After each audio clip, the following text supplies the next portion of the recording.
अमित जी राजस्थान से। राधे राधे।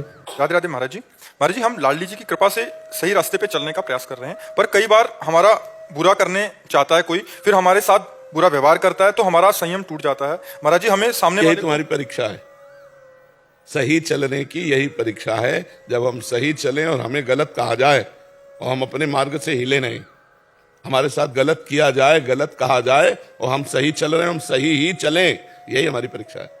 ये थोड़ी कि हम दुखी हो जाए, बैठकर रोने लगे। देखो, आप तो गृहस्थ धर्म में हो, हम भगवान के धर्म में। हमें पीटा भी गया, गाली भी दी गई, अपमानित किया गया पूरे जीवन में, लेकिन उस समय हम यही सोचते रहे कि मेरे भगवान मेरी परीक्षा ले रहे हैं, धैर्य की परीक्षा ले रहे हैं। बेमतलब अब हम रात्रि में आ रहे थे 11 बजे, अकेले चलते थे उस समय, कि कोई शिष्य परिकर कोई नहीं, चाहे शराब पियो हो या जो भी हो, गाड़ी रोकी, उतर के हमें पीटने लगे। ऐसे ऐसे थप्पड़ मारे थे कि पूरी छाती में पूरे पंजा बने हुए थे, ऐसे कई दिन तक बने रहे। तुम राधा राधा कृष्ण राधा, समझ ही नहीं पाया कि कौन क्या। इतने में एक ब्रजवासिन माई लाठी लिए आ रही थी बूढ़ी, अरे उसने गाली देना शुरू किया, वो लोग भाग गए। हम लौट करके भी नहीं देखा कौन थे। क्यों? प्रारब्ध है उसका, भगवान निराकरण करवा रहे हैं। कोई कुछ नहीं बोला उनको, कुछ नहीं, एक शब्द नहीं, हमने पहचाना भी नहीं, मन से कुछ नहीं बोला, दिल से कुछ नहीं बोला, कुछ नहीं बोला, और हृदय बहुत शीतल हो गया, निपट गया, बुरा प्रारब्ध निपट गया, जो हमारे जीवन का बुरा प्रारब्ध था निपट गया। हमने लौट करके नहीं देखा, खूब लाइट थी, देखकर पहचाना जा सकता था, हमने देखा ही नहीं। वो जैसे मार रहे थे बस ऐसे शांत राधा अंदर चल रहा था, वो भी जबान से नहीं।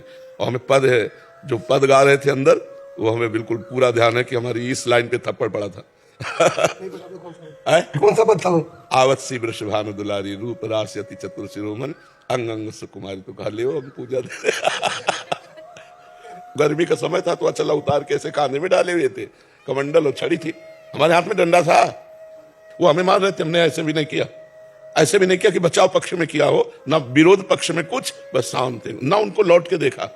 प्रारब्ध भोग है, क्या देखे, देखेंगे तो दुश्मनी भाव आ जाएगा, पहचान आ जाएगी कि वही आदमी ऐसा। बहुत पूछा हम लोगों से, जब हमने दिखाया कि कल रात्रि में ऐसा, तो उनका एक बार बता दो कौन है, कहाँ का है, कैसा है, हम खुद नहीं जानते, हमने देखे नहीं, बस मस्त एकदम चले आए।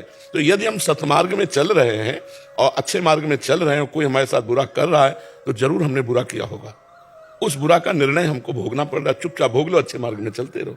और अच्छे की बुराई ही होती हो ऐसा नहीं है, अच्छे की बुराई ही हो ऐसा नहीं। यदि आप अच्छे मार्ग से चल रहे हो तो एक दिन बुरा आदमी झुकेगा और आपकी अच्छाई को स्वीकार करेगा, पक्की बात हमारी मान लेना। अगर आप बुरा करने लगे तो अच्छाई के पथिक ही कहां थे।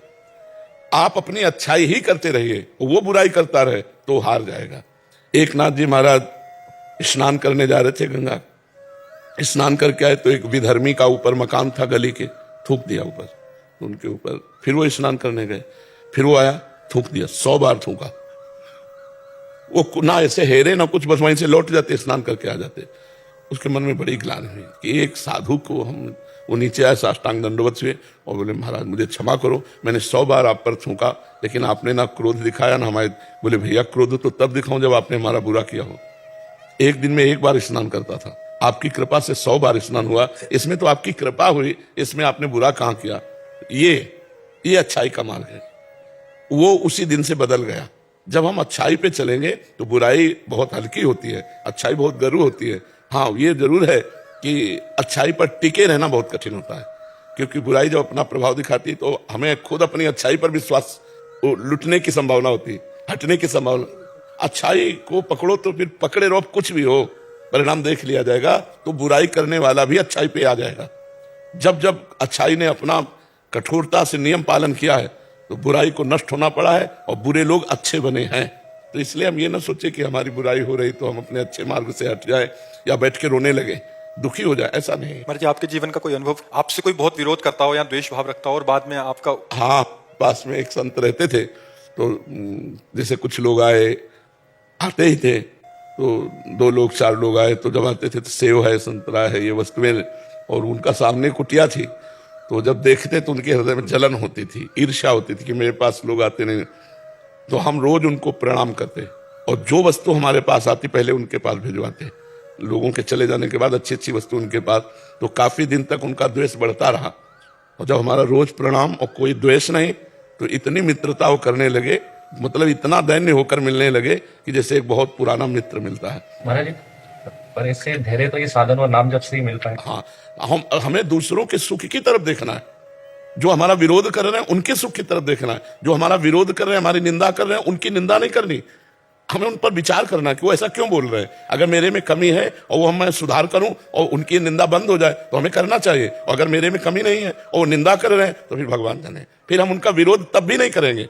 पर कभी तो सह लेते हैं तो कभी सह नहीं पाते, तो मतलब कैसे रेगुलर करते, जैसे आप नाम जप से सही। और सबसे बड़ी बात है कि हमें ये पता है कि मेरे भगवान मेरे साथ है।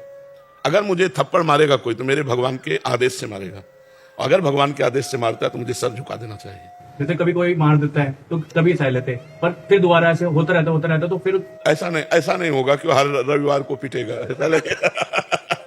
ऐसा नहीं होता। देखो, ऐसा नहीं होता, ये केवल मन की गणित है, ऐसा नहीं होता। प्रारब्ध भोग है तो कभी कभी आता है, ऐसा थोड़ा होता है हर इतवार को आता है, हर शनिवार को आता है, ऐसा नहीं आता है। तो बहुत ज्यादा भैया कहते थे कि नाम जब करता तब भी तेरे को इतना क्रोध आता है, क्या फायदा तेरे नहीं, क्रोध जैसे नहीं, फायदा तो अलग चीज है। जो नाम हमने 500 नाम जब किए हो तो भगवान के बैंक में जमा है, और क्रोध कर रहे हैं हमारी गलती है। हमको क्रोध से बचना चाहिए। अगर क्रोध करे तो अपना तेज नष्ट होता है, अपनी बुद्धि मलिन होती है, हो जाती है। ऐसा होता है कि सबका नष्ट हो जाता है, फिर बाद में होता है कि क्यों गुस्सा करा। नहीं, गुस्सा आए तो एक उपाय है, मौन। कभी तो मौन हो जाता है, कभी होता ही नहीं, तो और वो करता है कि नहीं, देखो, इसका अभ्यास करे, अभ्यास से ठीक होता है। जैसे अभी कोई गाली देने लगे, हम मौन का, पहले महाराज ने कहा था मौन। गुरुदेव आपने तो जिंदगी बदली है, 2 साल से आपको सुन के आप नहीं बदले। हाँ, धीरे धीरे आप इस क्रोध पर विजय प्राप्त कर लेंगे यदि मौन का आश्रय लें, हट जाने का स्वभाव बना लें। हार जाने में भगवान का बल मिलता है और जीत जाने में अहंकार पुष्ट होता है। सुनेरी मैंने निर्बल के बलराम, अपबल तपबल और बाहुबल चौथो बल है दाम, सूर किशोर कृपाते सब बल हारे को हरि नाम। जो हार गया वो जीत गया, और जो जीत गया वो अहंकार में हार गया, उसका अहंकार पुष्ट हो जाएगा। और हम हार गए तो हे भगवान में आपके अस्तित्व आप देख लेना, तो हम जीत गए, क्योंकि हम माया में नहीं, हम भगवान में स्थित थे जिस समय हार रहे थे। और जो जीत रहा था वो अहंकार में स्थित था। अहंकारी का विनाश निश्चित होता है, और भगवान के जो आश्रित होता है भगवान उसकी रक्षा करते हैं।